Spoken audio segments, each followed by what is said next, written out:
Hello बच्चों, let's see this question. The question says give the IUPAC name of the complex compound CONH3 whole 4H2O Br NO3 whole twice. And the options are bromo aquo tetraamine cobalt 3 nitrate. Second option is bromo aquo tetraamine cobalt 3 nitrate. Third option is bromo aqua tetraamine cobalate 3 nitrate. And fourth option is tetraamine aqua bromido cobalt 3 nitrate. तो हमें क्या है, एक compound given है, complex compound, उसका IUPAC name बताना है इस क्वेश्चन के अंदर. सो की concept of this question is, की कॉन्सेप्ट क्या है यहाँ पर, आईयूपैक नॉमेनक्लेचर. IUPAC nomenclature. अब आईयूपैक नॉमेनक्लेचर हम कैसे करते हैं कोऑर्डिनेशन कंपाउंड्स का. इसमें जो कैटायन होता है उसको हम पहले लिखते हैं एंड एनायन को हम बाद में लिखते हैं. तो अगर हम देखें ये जो हमें कॉम्प्लेक्स गिवन है ये ऐसे ब्रेक डाउन होगा. यहाँ पे cobalt, then NH3 whole 4 H2O Br, ये एक पूरी एंटिटी है एंड यहाँ पे NO3 whole twice है. सो +2 NO3 नेगेटिव एंड यहाँ पे क्या होगा +2 चार्ज होगा. तो हमारे पास जो ये कोऑर्डिनेशन एंटिटी गिवन है ये क्या कैटायन है. कैटायन आयन मतलब कॉम्प्लेक्स आयन जो है वो कैटायन है एंड 2 NO3 नेगेटिव ये एनायन प्रेजेंट है हमारे पास.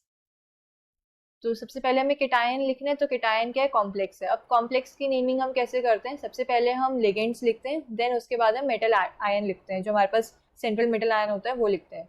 अब लिगेंड्स हम कैसे लिखेंगे, लिगेंड्स हम लिखते हैं अल्फाबेटिकल ऑर्डर के अंदर.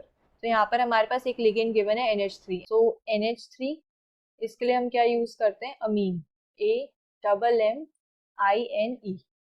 देन H2O के लिए वी यूज एक्वा.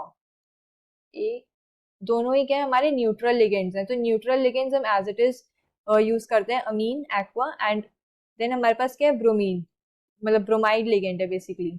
अब ये क्या होता है, एक एनायनिक लिगेंड है. तो जो एनायनिक लिगेंड्स होते हैं ना दे एंड विद O, तो इसको हम ऐसे लिखेंगे ब्रोमीडो. ब्रोमीडो.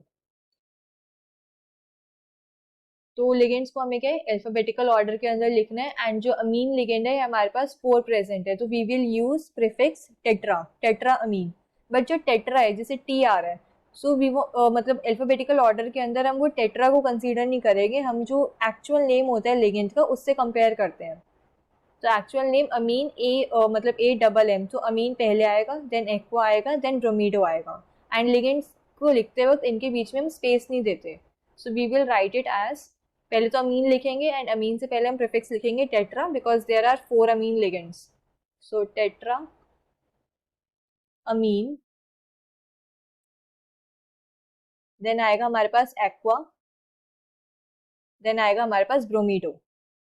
ब्रोमीडो, टेट्रा अमीन एक्वा ब्रोमीडो. हमने लिगेंड्स लिख लिए. लिगेंड्स के बाद हम क्या लिखते हैं, सेंट्रल मेटल एटम जो है, सेंट्रल मेटल एटम गिवन है हमारे पास कोबाल्ट. अब हमें क्या ऑक्सीडेशन स्टेट लिखनी है. तो अगर ऑक्सीडेशन स्टेट कैलकुलेट करें कोबाल्ट की, ऑक्सीडेशन स्टेट कैसे कैलकुलेट करेंगे, उसको हम एक्स लेट कर लेते हैं. देन प्लस अमीन लिगेंड न्यूट्रल लिगेंड है तो 0 चार्ज होगा इंटू 4, प्लस एक्वा लिगेंड भी जो वाटर है ये एक्वा लिगेंड है, ये भी न्यूट्रल लिगेंड है तो देयरफॉर चार्ज इज 0. देन ये ब्रोमीडो, इस पे क्या है -1 चार्ज है, -1. एंड ओवरऑल जो चार्ज है पूरी एंटिटी के ऊपर दैट इज +2.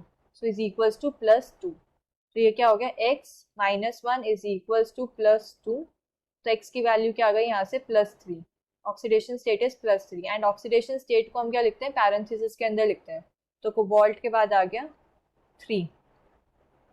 देन उसके बाद हम लिखेंगे एनायन. एनायन क्या हमारे पास नाइट्रेट है, तो आ जाएगा यहाँ पे नाइट्रेट. सो आईयूपैक नेम क्या हो गया इसका, tetra ammine aqua bromido cobalt 3 nitrate. अगर मैं ऑप्शंस के अंदर चेक करूं, जो फर्स्ट सेकेंड थर्ड तीनों ऑप्शन है इसमें क्या ब्रोमो पहले लिखा हुआ है, तो ये तीनों एलिमिनेट हो गए. And the final answer will be option 4 tetra ammine aqua bromido cobalt 3 nitrate. So I hope you understood this well. Best of luck.